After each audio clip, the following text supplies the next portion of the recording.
일상적 상태의 의식, 즉, 아직 깨닫지 못한 우리에게 익숙한 의식은 색, 수, 상, 행의 네 무더기에 얽힌 의식이다.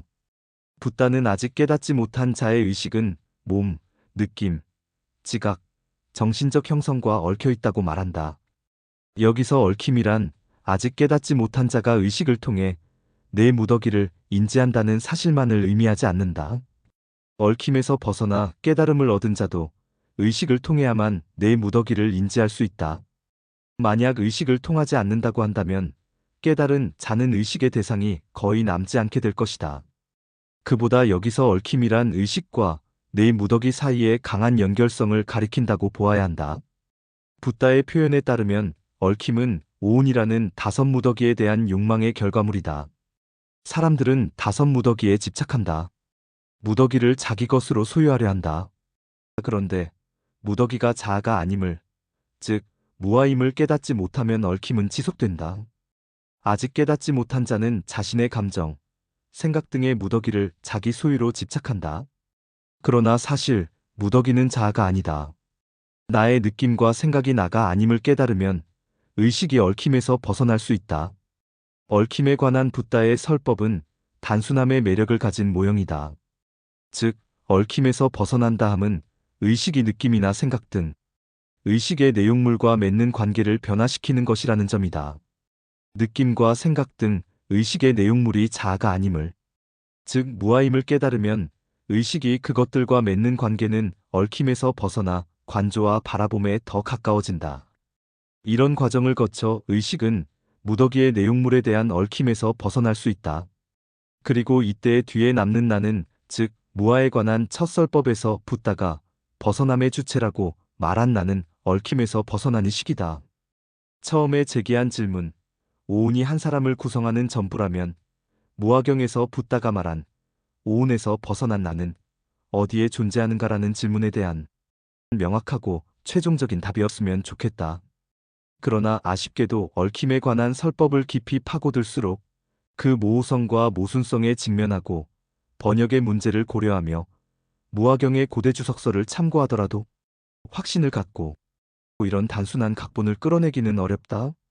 게다가 붓다가 무아에 관한 최초의 설법과 그 밖의 설법에서 의식이 자아가 아니며 벗어남을 위해서는 의식까지도 내려놓아야 한다고 여러 차례 설한 사실을 부정할 수도 없다.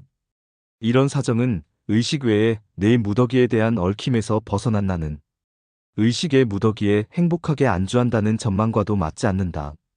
그러나 이 전망을 미리 포기할 필요는 없다.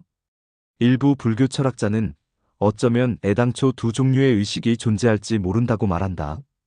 의식의 두 가지 양식이랄까, 두 가지 층이랄까. 하나는 우리가 벗어나야 하는 의식이고 다른 하나는 벗어난 뒤에도 나와 함께 남는 의식이다. 첫 번째 종류의 의식이 식 이외 무더기의 내용물에 깊이 얽힌 의식이라면 두 번째 종류의 의식은 다른 무더기의 내용물을 객관적으로 자각하는 의식이다. 즉 얽힘에서 벗어난 뒤에도 지속되는 관조하는 의식이다.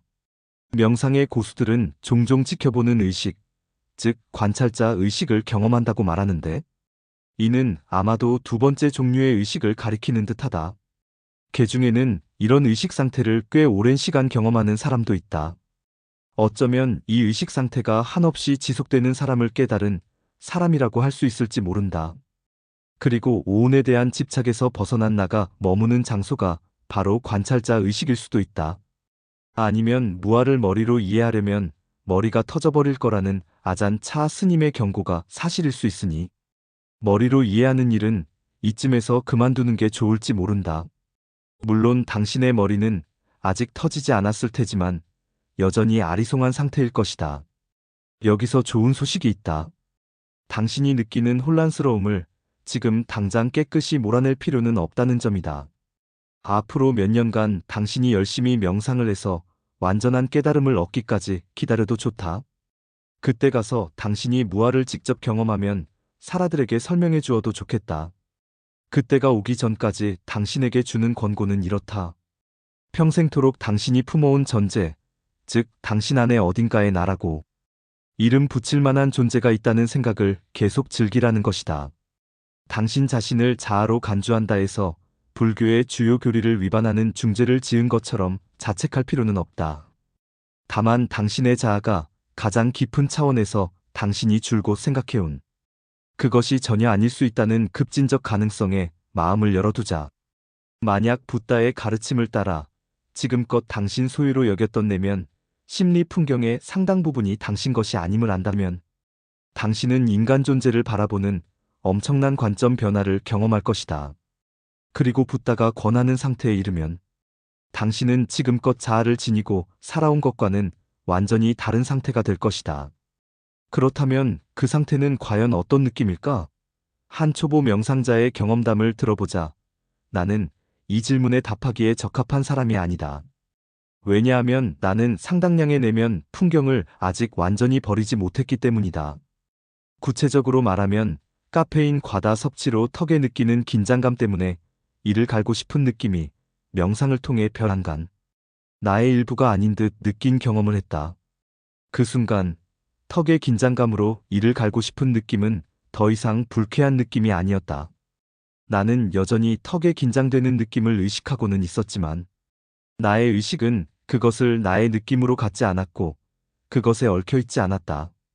나는 아직 붓다가 권한 대로 모든 느낌에 대한 집착을 내려놓지는 못했지만 적어도 턱에서 느껴지는 특정 느낌에 대한 집착은 내려놓았다. 턱에서 느끼는 긴장감이 반드시 내 자아의 일부일 필요가 없었음을 깨달았다. 나는 자아가 개입되지 않은 방식으로 나의 자아를 새롭게 정의할 수 있었다.